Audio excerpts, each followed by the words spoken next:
1, 2, 3, 4. Pedagogy a go-go.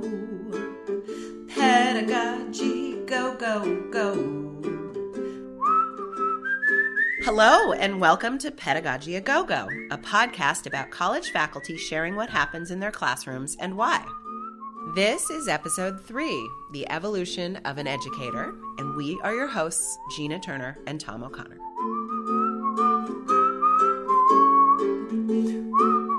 Hey, Gina, how are you? I am fine, thank you. How are you? I am punchy. Okay. Hey, Me it is. too. We should do. Oh, dear listener, you should know we are recording this on the final day of finals here at NCC. Yes, and while indeed. you are listening to this a week or so from now and breathing the deep sighing breaths of the free, we will be your zombie hosts today, as I have for some reason decided to give up caffeine and am trying to trudge through. No, it's not trudging. We're just, this is the heavy lift. This is the moment where we have to be superheroes, and we are nearly there. When you said earlier that you were giving up caffeine, I thought you were actually joking. You really have given up caffeine this week? Gina, what was I thinking?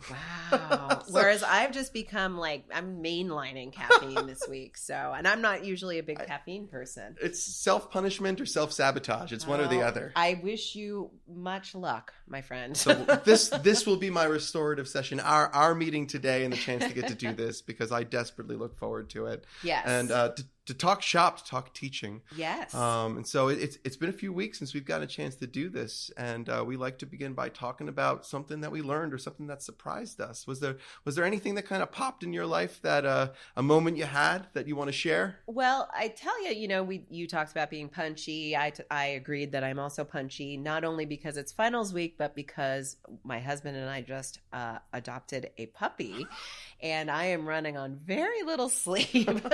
Though cue the audience to go, oh yeah, as we think of puppies. It's a really cute puppy. Let me just tell you all. It's true. I've seen pictures.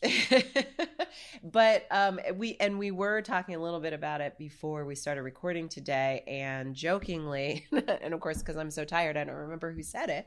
Either you or Kelly or Jeff mentioned how much I am learning about conditioning, right? And of course, as a psychology professor, I have to teach conditioning every semester, and I have been so excited that when I got a dog, someday I'm going to bring that dog in, and I'm going to have that dog demonstrate the power of operant conditioning, because my dog is super smart, really, really smart, and he has learned very quickly with using positive reinforcement. We try and stay away from punishment. And so it's nice to see my field in action. You were just rubbing your training prowess in my nose. I have 3 ill-behaved mutts at home. We have, the lab is the alpha. She tells me what to do and how much dinner to cook for her. So I am desperately envious of your psychological abilities. Well, and I also have to give credit completely where credit is due to my husband, who, of course, is a professional coach. So really, he is the bigger expert at using the principles of conditioning than I am. And he is really, he's doing the lion's share of the training. Oh, you're going to have one of those dogs I love to hate, who's just perfectly behaved at the party, does what it's told. Famous last words, right? Ask me again in a few months, and hopefully I'm still singing this dog's praises. How about you? What did you learn this week? I had a moment in the car. And so it was basically, I think of it as an object lesson in the pleasures of being wrong. So I see myself as a music snob, and I was driving to work and I listened to WXPN, shout out. Yeah. Uh-huh. Oh, and yeah. So this song came on the radio, and I'm like, that's a new Peter Gabriel song. Oh, yes. I see. And so and I was listening to it, I'm like, this is great. It wasn't just a good Peter Gabriel song. It was classic era Peter Gabriel from his second or third album, post Salisbury Hill, but older Peter Gabriel. And I was really excited. And so I was operating on this assumption of my knowledge that I knew that there had to be a Peter Gabriel song, on the radio. So I got home and I started Googling new Peter Gabriel, songs. Sure enough, album pops up, rated PG. And I'm like, oh my gosh, he did put out a new album. And I bought the album. I'm listening to the entire album. It's a pretty good album. There's a really great cover of a Magnetic Field song. But the song I heard not on the album. Yeah. And so like I had to be like, how did I miss this? Was it from a soundtrack from a TV show? I'm Googling. And finally I had to question kind of my foundational assumptions, right? And go back to the source. So I went to WXPN. I found a guest at the time I was driving, went through the playlist. Wasn't Peter Gabriel. Yeah. It was a Bruce Hornsby song of all people that was produced by Bon Iver. And it just happened, right? And it just happened to sound exactly like Peter Gabriel. And so I went out and bought a new Bruce Hornsby album. Wow, which turned out now to be, I'm dying to hear it. It's fabulous. So it's called Cast Off. Okay. And so I guess the thing I learned was that like ultimately I was wrong, but I got 2 great new albums out of it and a newfound respect for Bon Iver as a producer. And I guess I kind of wanted to transpose that into how I approach teaching and what we do when our students are wrong, right? How can we take that moment of being wrong and make it an area for productivity and for potential and discovery, and that the journey that once you find out, oh, this isn't what I thought it was, I made some initial assumptions, let me begin to dig in further and ask some questions.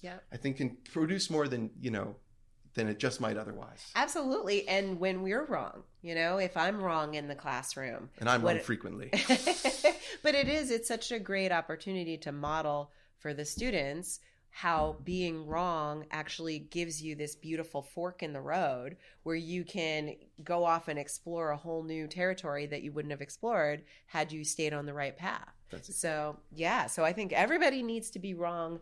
Well, everybody needs to recognize that being wrong can actually be a good thing. Exactly. Yeah.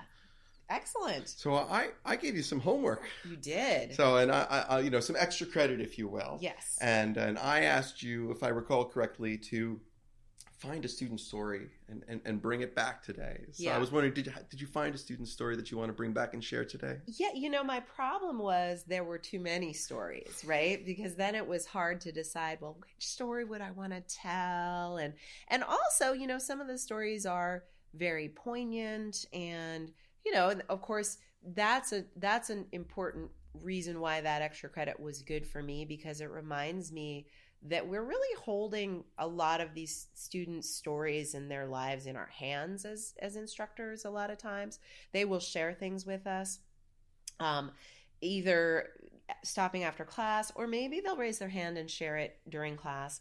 I teach online as well, and so a lot of the work that they do online for me, I'm asking them to take their own experiences and apply it to the material. And they'll share really personal stories and really powerful stories and sad stories sometimes. So I recognize that I want to be really mindful and, respect their privacy and kind of respect the space in which the student felt comfortable to share those stories. So then I started to think, and maybe this is a little narcissistic, but I thought about an experience that I had with students where I shared my story because they shared their stories. And in a nutshell, I won't go into the whole thing, but I went for the first time on an overnight trip with students this spring break. And it was fantastic. And we had a great time. And I was really nervous because I am at heart a strong introvert. And I'm not a social butterfly at all. And I was nervous about, how am I going to bond with the students? And how am I going to interact with them when it's not this structured teacher-student? But they shared so much, and with each other and with me. And we had fun and we laughed. And there were moments where, again, they shared things that were really personal. So our last day back, when we had our kind of, debriefing of the trip, we went around the room and everyone shared their, experience that they really took with them. Well, I fell really hard on my tailbone on this trip. Oh, no. Yeah. A coccyx accident. That's terrible. The dreaded coccyx accident. And it hurt. But it happened in front of all of them. Speaking of being wrong, doing something wrong and silly, I literally, my feet slid out from under me and I went bam, right on my tailbone. Oh, no. And I popped back up, but then I couldn't sit basically for a month.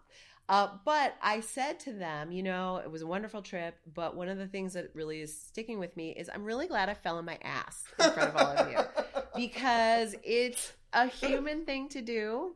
it was funny and it was a little embarrassing, but it kind of became a running thing, and people checked up on me to see if I was feeling okay. And I just kind of felt like it was a bonding experience. And it reminds you that it's our flaws and our cracks and our missteps that can really bring us together as people. I totally agree. I feel like that's almost becoming a repeating theme, and that this is our third time doing this podcast, and time and again, this notion of allowing ourselves to be vulnerable as instructors can open the door to connections with students that we wouldn't otherwise have. So, well, I wanted to bring a story as well. And it's less, I guess, about a student. It's the end of the semester, and so oftentimes there's a lot of triage going along, a lot of things that are on fire, and we're trying to get everyone across the finish line. And so it can be a time when it can hard to stay positive. Yeah. And sure enough, something happened, and it was so overwhelmingly positive. The system simply worked. I don't know how else to say this, but one of our English faculty here at the Bethlehem campus approached me, and she had a student in her College Success 150. So for those of you not at NCC, this is the Skills for Academic Success class. It's a 3-credit class, and it's really reserved for students who come in and have developmental needs in both English, reading, and math. And so this was a student that she'd become close with, and she'd gotten to know the student's story. And the student had this really tragic story. She'd suffered great loss in the last year, losing a close family member and a fiance, and was also struggling with these really terrible health issues that had, she went into the hospital several times, and she started missing a lot of class. And it reached the point of, what are we going to do? Where she was going to be withdrawn from an intro to speech communication class. And there was also this question, she was in an ACLS, so a 6-credit developmental reading and writing class.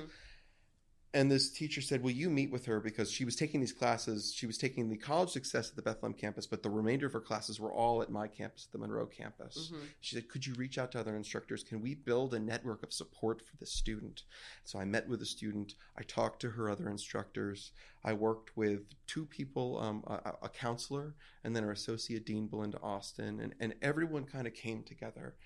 And, as it happened, she did end up having to withdraw from one of her classes, but she didn't lose the whole semester, and she knew that she was probably carrying more than she could. So all the right conversations happened to say, if and this is a really important thing, because she truly felt like a failure even for the one class, right? And I had her in my office, and I said, you are not a failure. It's the most adult thing in the world to recognize that life has thrown a great deal at me, and I have all these people trying to help me be supportive, and there's still so much I can do this semester, and I'm going to come out. And she persisted, and I was getting text messages from the professors saying she just got 100 on her final portfolio. Oh, that's fantastic. And it was just like, this is great. This is why we do this. Yeah. And, and it's only frustrating to the degree that we know that the system doesn't always work. Yeah. But highlighting those moments when it really does, and when those connections can be made and we can actually save a student, it's the most beautiful thing in the world. That's terrific. That is terrific. I love that, what you said. It's that network, that system that served as a safety net to allow her to finish out strong and in the best way possible for her. So a shout out to all those professors who really helped. Yeah. It's great.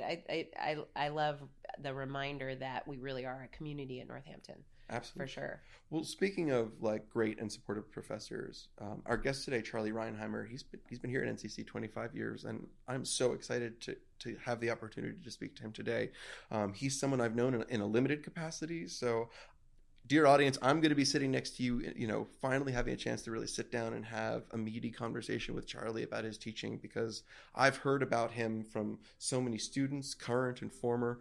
I know that he's changing student lives, that he's deeply committed to the work here at NCC. And so I anticipate a great conversation with Charlie today. Absolutely. And he probably won't, but I wish he would bring his dogs with him. So no dogs have arrived on set yet. So can someone make a phone call and get Charlie's dogs here? If you had just one word to describe yourself as a teacher, what would it be? Right. So today it is our pleasure to be talking to Dr. Charles Rinehimer, professor of biological science and an instructor in the veterinary technician program at Northampton Community College. Charlie has been full-time for over 25 years at NCC, and he's a graduate of the University of Pennsylvania Veterinary Medical School. and a practicing veterinarian. He was this year's chair of our college's annual humanities series, which I'm hoping we'll get a little bit more of a chance to talk to you about as we get into our conversation. And also another thing I'm hoping we're going to get a chance to talk to you about. In 2016, you had heard a broadcast on NPR talking about a project which ultimately became the seeds for the refugee resettlement program here at NCC. So thank you so much for joining us, and welcome, Charlie. My pleasure. Thank you for having me. So do you want to start with the first question, Tom? Yeah, we're going to begin broad. Charlie, what do you teach here at NCC, and why do you teach it? I teach Biology 2, which is a survey, botany, and zoology course. I teach human biology, which is a human anatomy and physiology course. And I teach veterinary anatomy and physiology, which is a course for the vet tech program. Nice. And what drew you to those? My story is I was a practicing veterinarian, was a partner in a pretty large practice in a place called Ackermanville, and I did both large and small animal veterinary work. My specialty was dairy. And after about 10 years, I started to feel like all I was doing was being a veterinarian. So I came to Northampton and took a night class, which was an honors section of history of the Caribbean, taught by 3 different professors. Oh, cool. And I fell in love with the course and fell in love with the place. And one of the professors, Carmen Candel, took me to the assistant dean and said, you know what, this guy could teach. I think you should give him a section to teach. So I came and I taught 2 night sections of anatomy and physiology and fell in love with my students. And 6 months later, I sold my practice and came here. Wow. No kidding. So you're still a practicing vet. I only practice 1 day a week. Okay.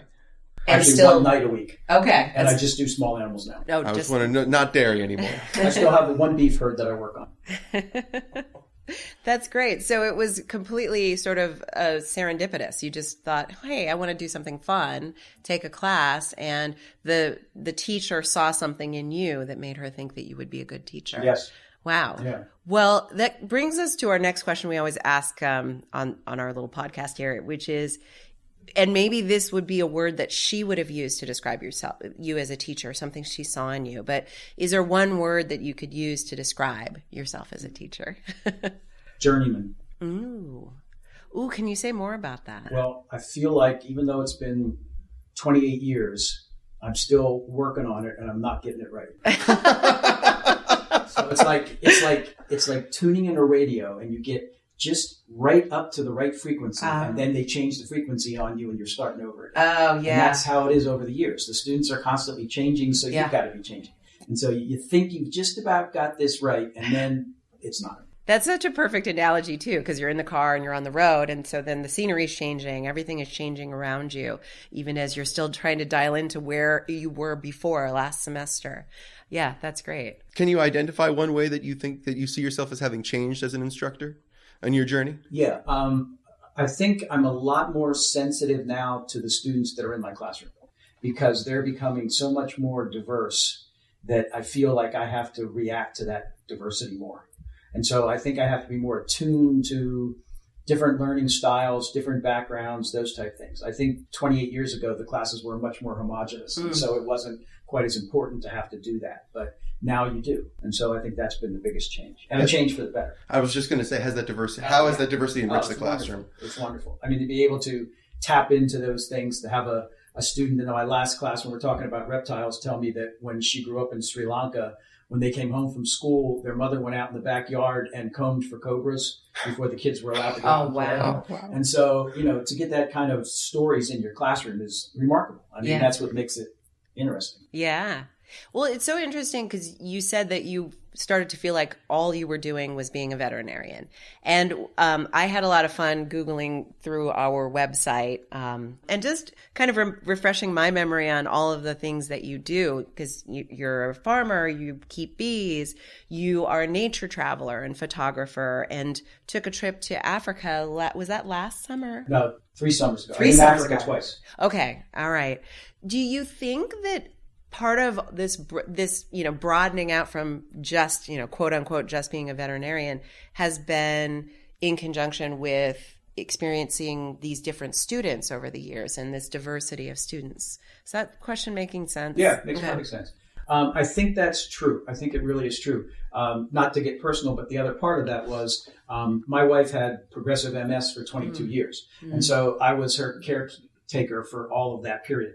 And so I didn't go on a vacation or do anything in that branched out range for at least 10 years. And so those things like beekeeping and pottery making and wood turning and those type of things were things that I could do on my farm to keep myself busy without having to leave. Okay. But when she passed away 8 years ago, the blanket was off. And so there's been a major trip ever since. Oh, wow. But bringing that, I think, back helps me with the diversity of my students. Yeah. When they're talking about the Caribbean, I can say, well, when I was in Ecuador, when I was in St. Thomas, when I was in, and so, I think that helps you relate to them. Yeah. A lot. Yeah, I think so.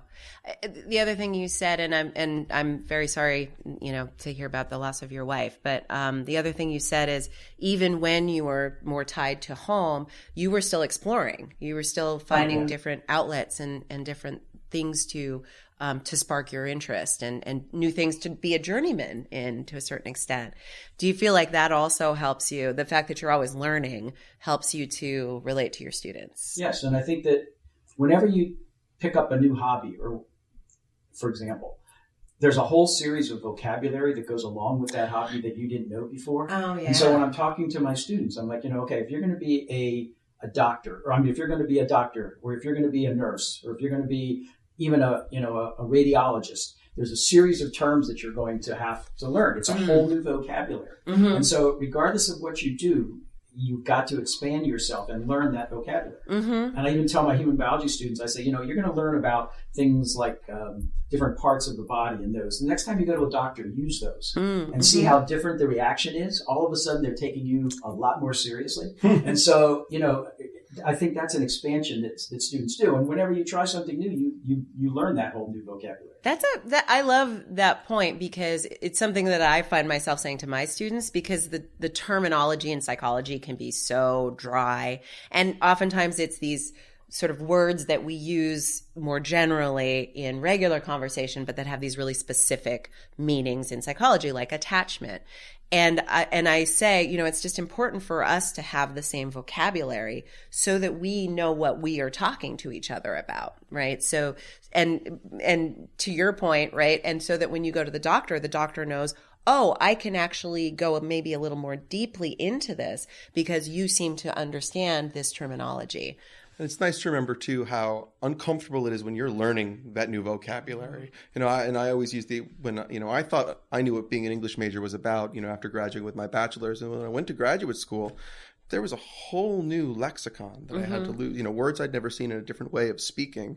And that first year was tough. And it was, faculty members, at Lehigh came to me and said, it's going to be really hard. But you grow as a person as you're learning and you find new ways into that discourse. Yeah.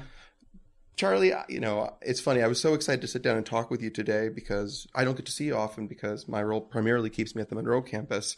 But we've connected a bunch of times in the past because one thing I think that is unusual about your role here is that you have some administrative components that when I'm calling you, so you staff a lot of the biology classes and chemistry classes, if I'm right. Here at the Bethlehem campus, just as I'm in charge of staffing them at the Monroe campus. And so you've helped me out about a gazillion times. Well, I call you, please, I have a huge need. Do you have anybody that's willing to come up to Monroe? But I'm really curious because as a primarily administrator who also teaches, it's interesting to have a foot in both of those worlds because they operate very differently. And I'm wondering if your administrative role affects the way you teach and vice versa. I'm not sure about that. When I came here, like I said, when I sold my practice, I came here as an adjunct. And so I had, no solid grounding here. And I was an adjunct for about 6 years or 5 years. And the dean came to me and said, we're not going to have a full-time biology position available for at least 3 more years. How about you be my assistant? And when that position comes up, then I'll try to put a good word in for you. So I was the assistant dean for 3 years. Essentially the role I fill now, yep. Right. And so that gave me the administrative chops. And I don't think that helps me in my teaching, but I think it helps me as department head in dealing with the administration for my faculty, because I understand where both sides are coming from. Yep. And so it kind of gives me a different perspective, I think, in that respect. One changes the experience for other teachers here. No, Yeah. As far as the classroom, no, I don't know if it really.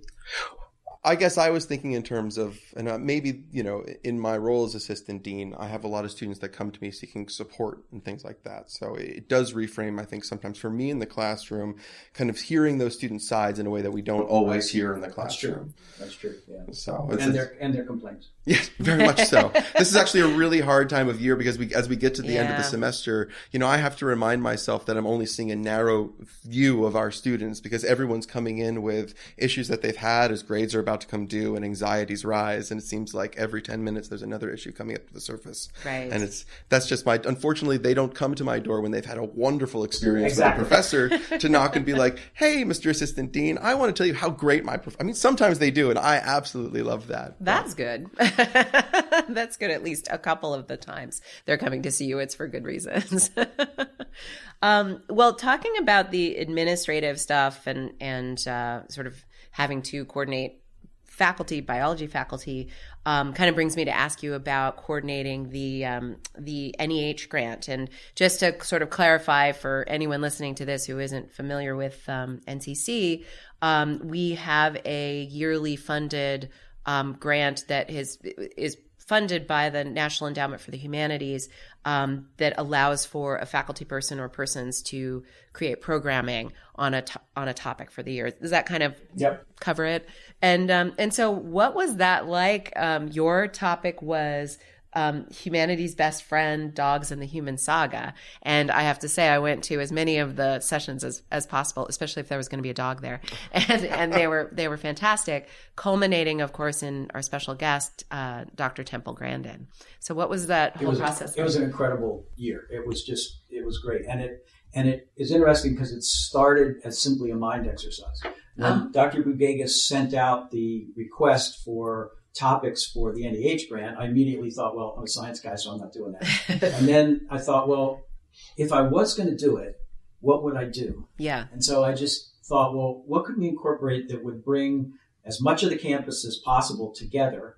And it was something that a lot of people seemed to react to. And then I just thought about my practice and my own dogs and how I interact with them and how other people interact and how people are always telling me dog stories. And so, it seemed to be a good fit for that. Yeah. And as the semester went on, it just seemed to snowball. People just kept coming and saying, when's the next event?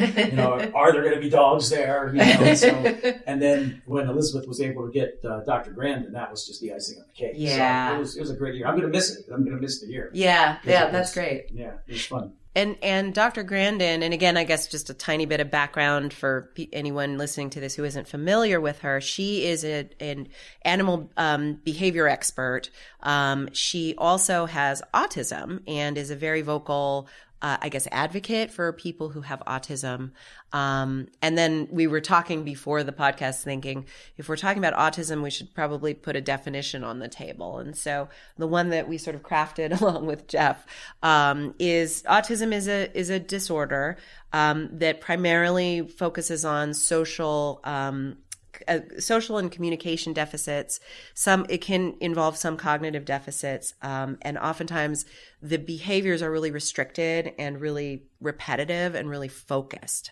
And that was something that Dr. Grandin really focused on in terms of how can a person who has autism succeed in the world. And I also loved how straightforward she was, and you were in the session where we had the Q&A with her as well. Did you find interacting with her to give you an insight It was incredible. From the very beginning, when we were in the car taking her from the hotel, her thoughts are very concrete. Uh-huh. She doesn't accept long questions or conversations. She wants everything done very, very succinctly and very concretely. Yeah. And you can expect that the story she told you, you're going to hear again 2 or 3 times during the course of the day. Okay. Because it's something that's in her head and she just keeps bringing it up over and over in different situations. And so it's a very interesting experience. It's a very rewarding experience, but it's different. Yeah. And I mentioned to Dr. Bugagas, who was the sort of the head of this thing, I said, well, how did this compare to the speakers beforehand? And she said, totally different. Oh, This was a totally different situation. Yeah. And very surprising. She told us that, she really doesn't like big crowds and she likes to keep things as structured as possible. She needs a couple breaks during the day. She didn't want to do a big book signing because she didn't want to feel overwhelmed by all that. Mm-hmm. And then she said, when the presentation's over, I'd like to just leave. Oh, wow. So we put up screens. We put up, we got the car out back. And so when it's over, I walked her down towards the door. She looked over and saw the crowd in the theater lobby, made a left, and spent almost 3 hours with the crowd. Oh, wow. Is that right? Wow. Took selfies, talked to people, shook hands. And we were standing there like, and I said to Elizabeth, well, should we do anything here? And she said, she's got this. So we just stuck around. Do you think that because you were so respectful of her request, that she maybe was able to kind of settle in and start to enjoy because you took all of anything that was uncomfortable out of it? I think that was positive. I think that was part of it. The other thing I think was part of it was from the moment she walked into the gym, people were responding to her. Oh, okay. I mean, they clapped for her when she walked across to go to the stage. And so I think she kind of felt the warmth that was in that room. Yeah. And I think it made her feel more comfortable. Yeah. Because I happened to be standing next to a gentleman there, and I said, I'm not really sure what to do here. And he said, well, I can't really help you out. And I thought, well, why would you say that? And he was her handler. Oh. He takes her places. No. And he said, this rarely happens. He said, she's usually out of there and back at the hotel. Oh, that's so fantastic. It was, Thank you for creating an environment where she could feel that way. I think you played a huge role in that. I think it was mostly our people. Yeah. The NCC community. Well, one of the things I loved about her, and I was lucky enough to be able to ask her 2 questions during the Q&A, and I love how completely comfortable she is in knowing herself and knowing her different, her neuroatypicality, really. And so not only knowing it and feeling completely comfortable telling people what she needs, but I think that also allows her to speak for other people who might not be able to speak up for those kinds of needs. And her emphasis on recognizing that people think very differently. And she said a number of times, the first thing you have to be aware of is that different people have different minds. And I thought that was so powerful. Yep. And her whole comment about different, but not less. Yeah. Yes. Well, she's very clear about that she doesn't see autism as a disorder per se, which I think makes much of her writing very powerful.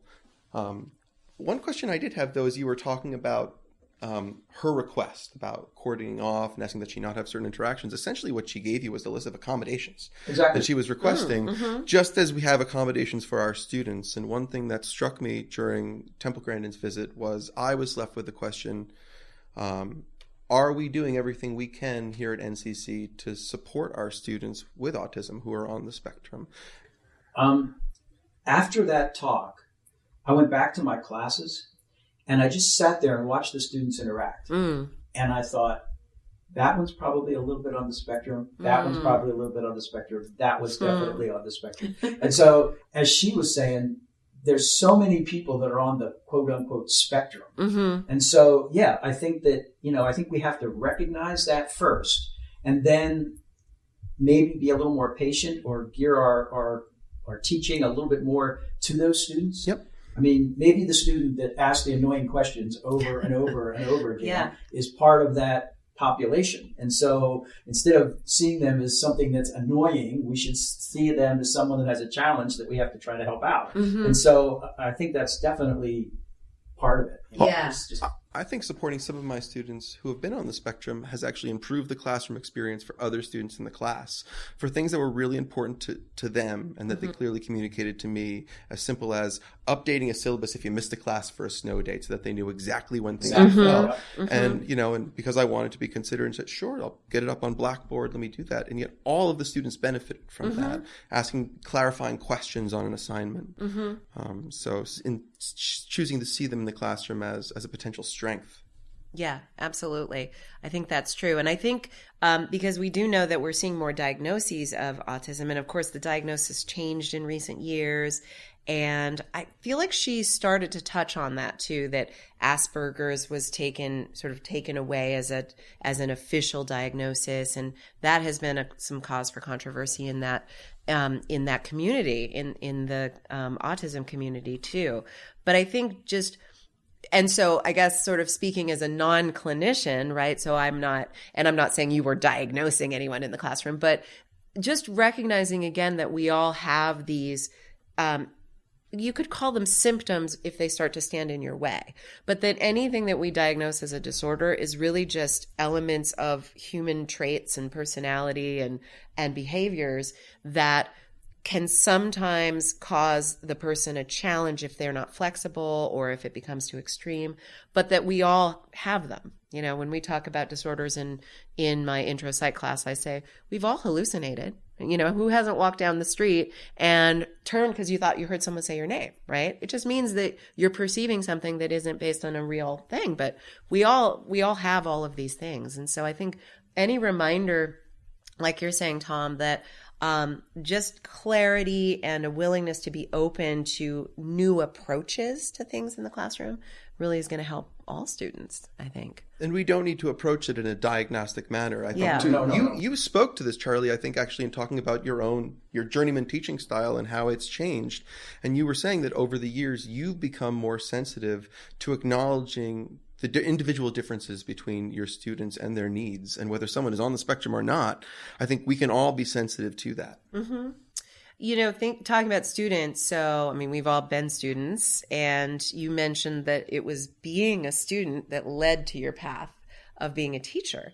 Was there something you experienced as a student that you really feel like has informed your teaching going forward? Either in that class or even back in... Yeah. In that particular class, there was a historian, John McCartney, who was from Lafayette, since passed away, and Doug Heath. Oh, Doug. Yeah, and Carmen Candel, who taught Spanish. Uh-huh. And the interaction between them was so interesting because Carmen was raised in Panama, and she had a very anti-colonial atmosphere to her. Mm-hmm. John was raised in the Bahamas and had a very strong sense that the colonial school system and stuff there was beneficial to the island and how it went. And just to hear two people from different areas comment on the same thing was just, I mean, you know, half the class was just sitting there listening to it. Yeah. And it was just such a fascinating part of that. Yeah. And then they brought the literature from that area in with it. Uh-huh. And so that just made it so much more enriching. And so, yeah, you know, I think I saw that the big thing was here was people talking about things that they were passionate about. Yeah, yeah. I love the idea of a team-taught class. And, you know, we don't have as many opportunities for it here as we'd like. But I wonder if there's ways that we can craft the opportunity to create this, you know, whether it's bringing in outside speakers who offer a different perspective than our own. I think what we're missing is I think it's difficult in a lot of ways, again, back to the administrative side, including financially, to start to have 2 or 3 teachers teaching a small group of students for an entire semester. Mm-hmm. But like I was talking to some people in sociology the other day, and they said, you know, would you want to come in and talk a little bit about evolution and evolutionary psychology? And I'd say, well, sure, I'm glad to do that for one session, you know, without pay, just to do it. Mm-hmm. And so I think we could probably tap into that to have people with different expertises just show up at a classroom and talk about what their passion is for. Yeah. I think it was Erin Riley who was a sociology professor here at NCC, and as she had mentioned that she had asked you to come to her class to talk about evolution, and she had actually mentioned to me, hey, would you want to come to the class and talk about the psychology of prejudice and discrimination? It was for her American ethnicity class. Mm-hmm. And so I said, kind of like you, I'm like, yeah, sure, that actually sounds like it would be fun. You know, you're talking to a different group of students who have a different context. And so And it was really helpful for me because the lecture I put together for that class, I mean, the discussion I put together for that class, I then took back to my health psychology class because it made me think about the material in a different way. Right. So I think that was I think that was fun, and I would love to do that again. And now I'm going to invite you and Erin to come to my literally my like writing class. A list for my women and gender studies class in the fall. Yeah. I'm like, what other disciplines can I invite into the classroom to enrich that conversation?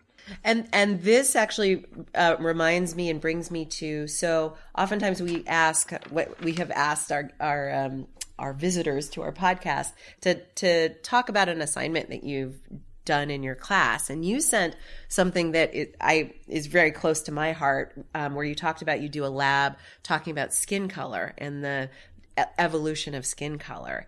And why is that? Can you say maybe a little bit more about that, and then why you find that assignment to be a compelling assignment for your students? Well, we do a lab that looks at aspects of vertebrate anatomy, and one of the things we look at is skin. Mm-hmm. And so we look at all different kinds of animal skin, and we look at human skin. And I ask them, what's different? Well, human skin doesn't have a lot of hair on it, all this kind of stuff. And we talk a little bit about pheromones and those type things.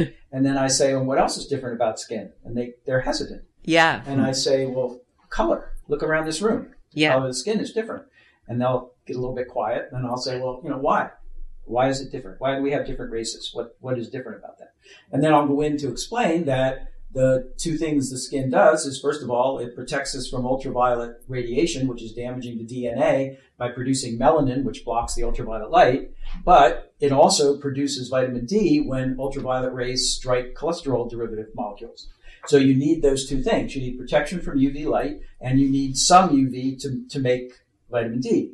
Well, if you think about the Earth as a ball, the closer you are to the equator, the closer that ball is to the sun. And so the higher the ultraviolet rays. I was in the Galapagos, and the ultraviolet radiation there is just incredible. I mean, you can get second-degree burns in an hour in the sun. Mm-hmm. And so, therefore, if you are somebody who's from that area, your skin has to be dark to block off the ultraviolet, because some of it's going to get through to make the vitamin D.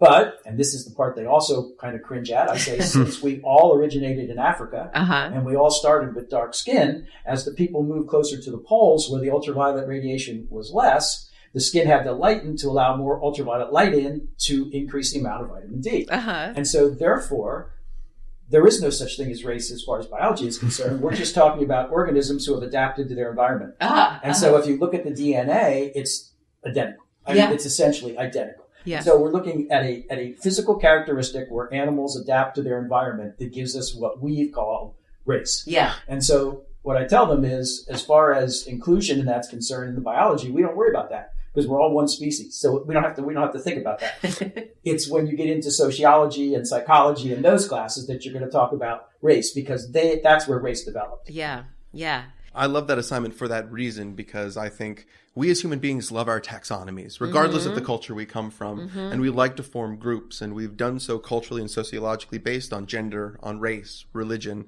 And that assignment really helps break down the taxonomy. You can't think of race the same way, at least biologically, that way. And so you talked about students who cringe momentarily when you're having it. Have you had students have any reaction to that assignment that surprised you, or that you saw something kind of change? I can see some of them get uncomfortable.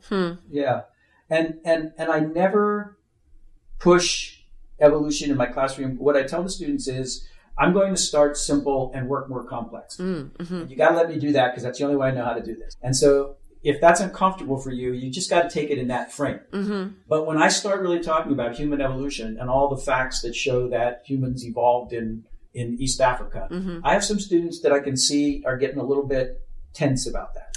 What do you think is making them tense? Do you think it's the evolution part, or is it all the races, or is it both? I think both. You think both? I think a lot of them are under the still very tightly bound to the notion that Adam and Eve were two white folks, and that's where everything started. So anything that you get away from that makes them feel uncomfortable. Yeah. I do talk about evolution in psychology too, and I have occasionally felt that same kind of uncomfortable reaction to, especially the very, I guess, fundamentalist religion, or very conservative religious students. I think it's so cool to get at a topic like race from the science perspective, then also, like you say, from the sociology perspective, from the psychology perspective, because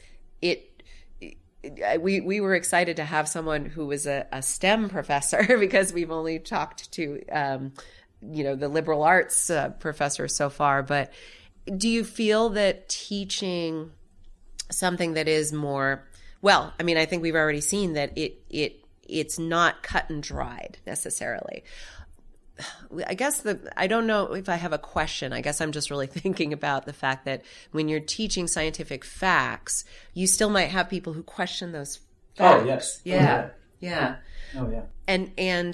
So there's not really, I mean, is there another step that you can do other than trying to start simple with vivid illustrations and then get more complex, or what else can you do to get people to sort of embrace the facts as you're teaching them? Well, as far as the human evolution what is concerned, I really like a series that PBS did called Your Inner Fish. Oh, yeah. With Neil Shubin. Uh-huh. And I just think it's remarkable. And I show at least 2 of those episodes. Yeah. And in the last episode, when he's talking about your inner monkey and how that works, he talks about the fact that, if you would take an engineer in a room and have them take a support that was horizontal and then try to use that same support to support something that's vertical, it's not going to work. And so when you start curving the human spine in order to keep it in alignment, you get an S-shaped curve, which is a terrible way to bear weight in a vertical direction. And so you start to get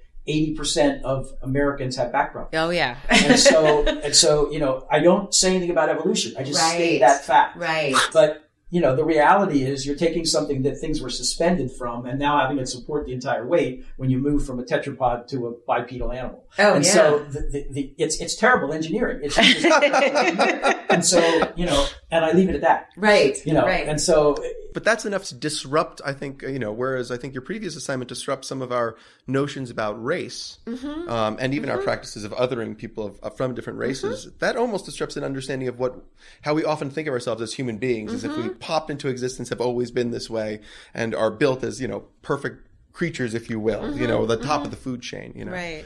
When, we have been affected by our evolution and not always in ways that make perfect sense for the way we conduct our lives. Yeah, and that same video shows a gene that they found, a Hox gene, that creates front limbs. And if they put that Hox gene in a stingray, if they put it in a chicken, if they put it in a mouse, it grows front limbs. No kidding. And so they even show one little boy who they think had an excess of this gene being turned on, and he's got 6 fingers on each hand. Oh, wow. And so we see these combinations. But again, I don't drive that down their throats. I just say, so this is the same in all of these. Yeah. And hopefully they start to make the connection. Yeah.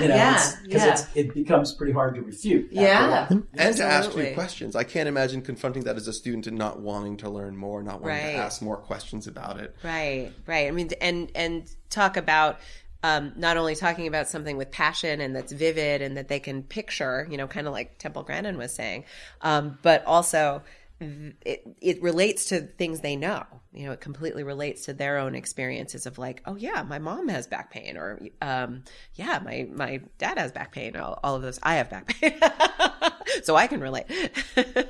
We've been talking a little bit about disruption and discomfort in the classroom based on some of these discussions where you put facts out there, but students' reaction to them might discomfort them. It's to some degree. When that happens, do you see value in those moments of discomfort? Do you address it and talk about it? Yeah. I was part of an inclusion institute this year from the University of Southern California, and I think part of what I learned there was that we've got to stop being afraid of uncomfortable situations in some aspects. And so, just to give you an example, I was talking about sickle cell anemia in my human biology class, and I had a young African American woman in the class who was pregnant. And so I thought, it'd be interesting to see, are they really testing for that? How much do they talk to people? And then I thought, well, is that isolating her? Is that selecting her out of the classroom? And I thought, no, this is a teaching experience I can't let go. And so I asked her, I said, are they screening for things like sickle cell, and have they talked to you about that and all this kind of stuff? And afterwards she walked by and I said, that make you uncomfortable? And she said, no, it didn't make me uncomfortable. Yeah. But those are the kind of things I think that sometimes an uncomfortable moment is what you kind of need in a classroom. I don't mean you want to bring in a lot of tension, but that little bit of uncomfortableness is the only way out is through. yeah. And I like what you said about checking in with her at the end, right? Because you can ask the question in class but then just making sure that you're open with the student, like, hey, I didn't make you uncomfortable. And then being open to, if she said, oh yeah, actually it did, right? That you can continue continue the conversation. I want to put you on the spot a little bit, Charlie, and ask you a potentially difficult question. Hopefully this is the good type of discomfort that maybe produces something constructive in terms of the larger conversation around teaching and higher education. If you could change one thing about your profession or about higher ed in general, what would it be? I am strongly opposed to the amount of distance courses that first and second year traditional age students take. What we found across the board is that students do better if they have direct communications with somebody at the college. I just go through an inclusion institute that says, we should get more and more opportunities to put students of different color and backgrounds and stuff together. And how do you do that on a distance format? I don't care if you're Skyping or not. It's not the same as sitting in a classroom. I can be a student that's got African-American and Hispanic students in my class, in a distance class. And that's different than having one of them sit on either side of me in a classroom. And so the other thing I just heard on NPR the other day that just floored me was a researcher has done a whole big, huge study on touch. And what she is saying is that we're becoming such a touchless society. You can't touch the little kids in school. You can't touch all this kind of stuff. And they did studies in how kids react at places like McDonald's in groups in this country compared to like France. And in France, there's a lot more touching stuff going on in the classrooms. And when the kids get into these places like McDonald's, they're a lot more easygoing. In this area, what they observed was the only touching the students here did was when they were pushing each other or doing things like that. And she is absolutely convinced that our children are not getting enough direct interaction with each other, and they're not getting touched enough. And she thinks that's one of the reasons we're having so many school shootings. Wow. She said these people are just so disconnected from each sterilized. other. Yeah. Oh, yeah. Yeah. And I think that's true. And I just feel that we are pushing distance education as a thing in this country that is, the answer to our secondary education. And I think it's a mistake. I think there's nothing better than interacting with a seasoned instructor in a classroom one-on-one and interacting with the other people that's in your classes. And when we have freshman students sitting in our dorms taking distance classes here, that just doesn't make sense. It just doesn't make sense. Now, if you're going to be a graduate student, or if you're a mom at home with kids, or if you're overseas as a veteran, then I think that's a great way of doing distance education. But for the standard student to even have the responsibility of getting up, getting dressed, and getting to school is a meaningful exercise. And so at some point in their lives, most of them are going to have a job where they're going to have to do that. So let's get used to doing it. And another thing is, it is so much easier to be outspoken and maybe even say some things that are confrontational when you're doing it in a distance format than if you're sitting next to somebody looking them in the eye. And so I just think it's a huge travesty. I've never been in favor of it, and I'm an old man, and I'm gonna go to my grave with that. It's just something that rubs me raw. Well, I think you make an excellent point, though, because as someone who teaches online regularly and who enjoys teaching online, I always say that it's good for some students and not for other students. And your point, especially about students who are physically here, living in the residence halls, who then in their first semester are taking an online class. It does seem like maybe that's something that they could be strongly advised against by their advisors when they're registering for classes, because I think, those are excellent points. Yeah, you really addressed what I started to speak, and then you were like, except for veterans, except for these people, I want to complicate some of what you're, not challenge, but complicated in some ways, only because online is changing. It's changing here at NCC. I'll admit I'm actually in the online training module right now, which has undergone a huge revamp. And it's a credit to those people how actually challenging that class is and how much it's challenging me to rethink. Because I've always been, I come out, I teach English, film, and gender studies, I believe in circling up the desks and having rich conversations that I've always said, how can I do this online? And I am, at least in this experience, seeing ways that I can have meaningful conversations. And as I've gotten to know, as we know, the majority of our students here at a community college work. And about half of those are working full time while doing their coursework. Many of them have marriages, kids, and jobs with complicated hours. And so I think online offers potentially a more efficient route to graduation in a timely manner. And so it's really important, I think, for those students. I think we just need to be conscious of how we're always making that a better, more enriching experience for those students to get away from, as you said, the anonymity, if you will, of the trolls, people who feel like they can say anything because they're not looking at the person, across a room space. Well, I understand that argument. By the same token, again, a few years ago, we did a study where they asked traditional age students, why you work? And the girls work to buy clothes and the guys work to keep their cars up. I mean, they're not working, the traditional age students, a lot of them are not working to pay their tuition. And so, again, why aren't we focusing the fact that their education is so important? They should figure out ways to work around their education rather than having their education work around their work schedules. Yeah. So, again, I think that I'm talking about the traditional age first and second year students. Right. Of a certain social class, though. Sure. And I think that that's really important because for our lower income students, I don't think working is a choice. And Well, I don't think they're necessarily working towards clothes. No, but I mean- I agree with you, for those person who it is a privilege, where their economic means is a privilege and they have that as our opportunity, we should be encouraging them to do so if they don't need to work. Yeah, and I think clarifying what online learning is another part of that conversation, both for faculty and for students. So I think that's an excellent point. I share all your fears, and it scares the bejesus out of me. I share all of your fears about online. I also am hopeful, that we might find means of improving it and helping make some of those connections, even means of touch, if you will. It may not be physical, but means of doing that, whether it's connection. Videos. Yeah, exactly. Connection. Finding new means of connection and engagement.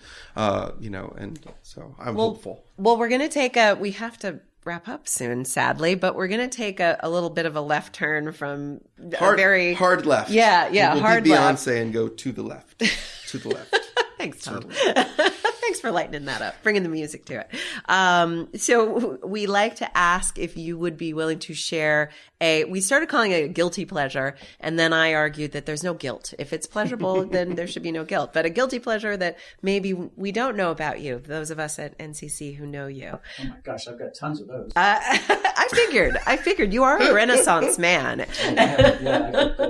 I'm going to say that I have a love of craft beers. Oh. And so I go to beer festivals and I have friends that do beer tastings and okay. dabbled a little bit in making beer. Of course, Charlie has dabbled in making beer. And so, I see it as a lot of people see wines. And okay. I think there's so much difference and I love the industry and the fact that it's blossoming in the Lehigh Valley. And so, yeah. Yeah.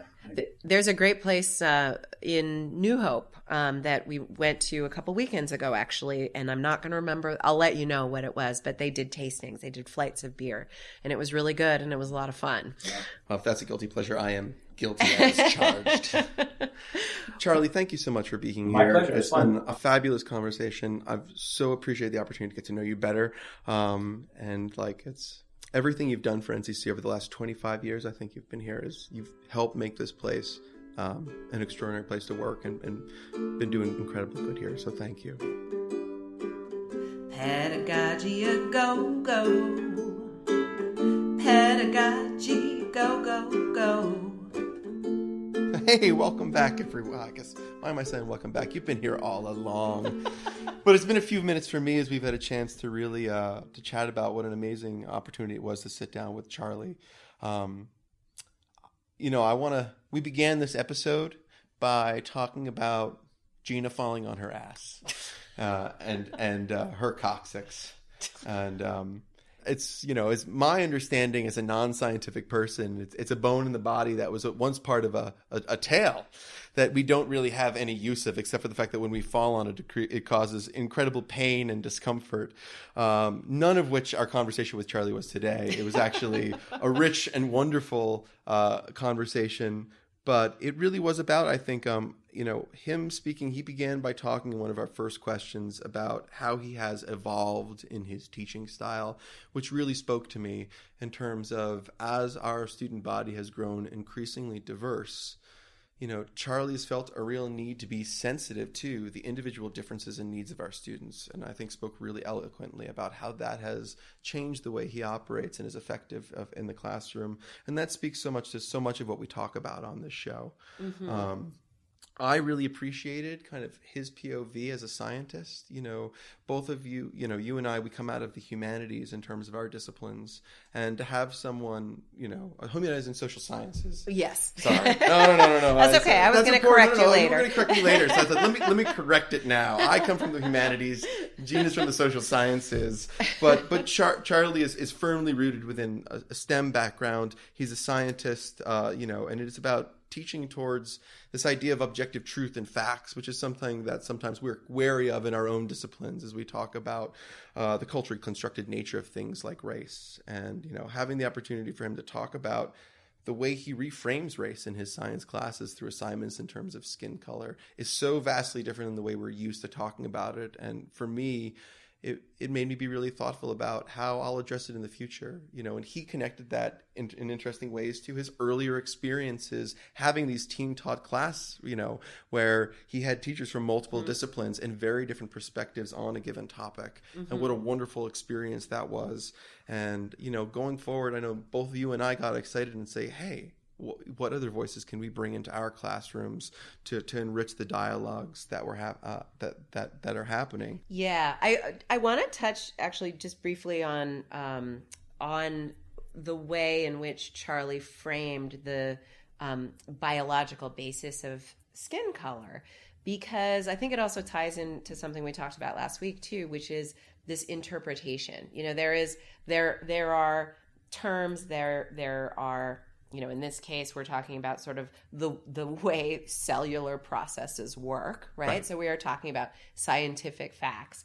But last week, Freud came up in the reading that we discussed, and that there are going to be layers of interpretation, yours from a critical perspective, mine from a psychological perspective, for Charlie from a biological perspective versus me from a psychological perspective versus a sociologist, right? Versus et cetera, et cetera. So again, these different facets of understanding of facts. I mean, we live in this age right now of, in air quotes, and I'm sure everyone hates the term. I was waiting for it to come up in the podcast. Yeah. I was surprised it didn't. So the term alternative facts, right? And the term is fake news, but it really does. It's funny. I thought you were going to actually say political correctness. Oh. Which is kind of, it journeys alongside a lot of when people start talking. I mean, it's become a loaded term. Yeah. Which is another flavor of what we were talking about today. That's kind of not really based on interpretation of facts. It's all political correctness almost turns into there are things we don't talk about. Right. And so I think that's another level at which people are guarded and people are afraid of having these conversations. And, kind of back to what we were saying earlier about how vulnerability really opens us up to be able to talk about things in a more profound way, in a more meaningful way. Well, and if nothing else, one of the main themes I thought that came out of it is that we cannot and should not be afraid of those conversations, of delving into those areas and allow those conversations to happen. And not to be afraid to mess up and look silly, right? To ask the question, as long as we are also willing to continue to engage in the difficulty. If we say something and it is upsetting or confusing to someone else, to be willing to stay in that conversation and go, hey, so what makes this confusing? I don't have the same perspective as you. Can you give me your perspective? Which happened, I think, to some degree during our conversation of distance learning and online education today. Absolutely. Because and it's funny actually, because everything that Charlie had to say resonated with me. That has been kind of my long-standing view of online education, and I've had to challenge that, and see its benefit for so many of our students. And so it was really nice to actually say, I hear exactly what you're saying. I feel very much the same way to some degree, but I also see amazing new technologies improving it. And the most important thing I want to really give props to our distance learning division, because their new training resources and modules are building better instructors. And I mentioned I was in the class now, and it's forced me to shift my paradigm in terms of the things to say, wow, I'm actually not trying to translate what I'm doing on ground into an online environment. I need to think of it as an entirely different space. The only thing that's shared are the learning objectives. Exactly. I mean, it kind of comes back to what Charlie quoted Temple Grandin as saying, is that online teaching is different than on-ground teaching, not less necessarily, right? Beautifully done. Nice connection, Gina. But it really is true. As someone who does both and enjoys both a lot, there are some things that I think online learning allows for that I don't get in my in-person classes, especially if I have 36 people in a class for an hour and 15 minutes, right? I'm not getting this weekly interaction of 500 words written by a student on a topic relating to their lives for these classes, because I'm not teaching an English class, right? I'm teaching a psychology class. So, on the other hand, I know that I personally have had students that had no business being in an online class in their, whether it be their first semester or even their fifth semester. Online learning isn't necessarily for every person. And I think that's where we're going, just as we're asking that certain core competencies be developed for the instructors teaching the class. The future probably means that we're going to have to build something like that for students that asks them, are they really ready? And if they're not, says, hey, can we provide you some supports to get you ready if this is really what you want to do? And we do that to a certain level, because I always just direct my online students to our website, where there is actually a questionnaire that they can take that says, is online learning right for me? But there's no gateway. It's really a self-assessment for the students. And we do have a lot of resources, but again, you can lead a horse to water, but you can't make them drink, so to speak. So not that our students are horses, but horses are beautiful animals. So I don't feel bad about comparing our students to horses, is what I'm saying. Nice save, Gina. Excellent save. Thank you. So I'm sweating here, I have to be honest, because as I mentioned, it's the end of the semester, and why I elected to take this online training course at the very same time that I'm grading papers and doing everything else, I don't know. So I'm already overworked, but you always assign me amazing extra credit. And so I want to know, what have you got for me? I'm ready. I'm going to get my grades in like tomorrow afternoon. What's next for me? Well, this shouldn't be too difficult. And this was something that I had in mind when we knew we were going to be talking to Charlie, particularly about the visit with Dr. Grandin. And the ways in which she is such an advocate for different ways of seeing the world, right? She talks about herself, I think in pictures, right? That is how I think. It needs to be visual, needs to be concrete. And I've been thinking about that a lot since I saw her speak. And I was also thinking about, my extra credit for this week, student stories. And I've been kind of thinking about the ways in which students think differently, or when I'm caught realizing that the way I've explained something is not landing for a student. And so we need to find that common ground where we are thinking on a similar plane. And so that's my extra credit assignment for you, should you choose to accept it, is to think about, maybe even compare yourself to people in your life, and ways in, maybe find a moment where you're realizing, hey, I'm thinking about this in one way. This person is thinking about it in a different way. And not even necessarily like from the perspective of psychology versus, biology, but really from the perspective of, oh, I have a visual image of this, but this person is clearly working from a dictionary definition of this, right? Does that make sense? It makes perfect. Okay.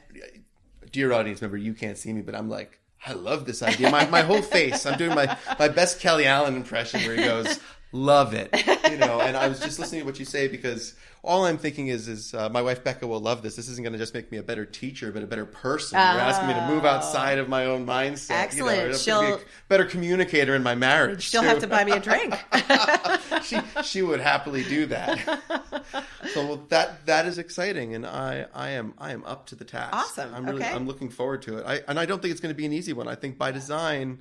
That's the kind of thing that would get me excited, but I also think that it's purposely difficult. It's hard to move out of the framing, the typical frame for the way we think. Right, because it's that expression, a fish doesn't know it's in water, right? Exactly. We're so used to our own brains, right? And this reminds me of the writer Anne Lamott. One of my favorite quotes by her is, you shouldn't go alone into your own mind. It can be a bad neighborhood. And that's a really bad paraphrase of it.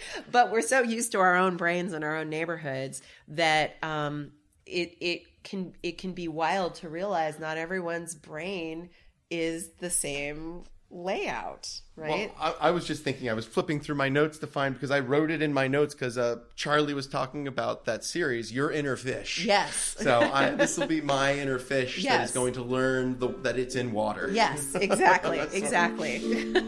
I love it. I can't wait. Okay, great.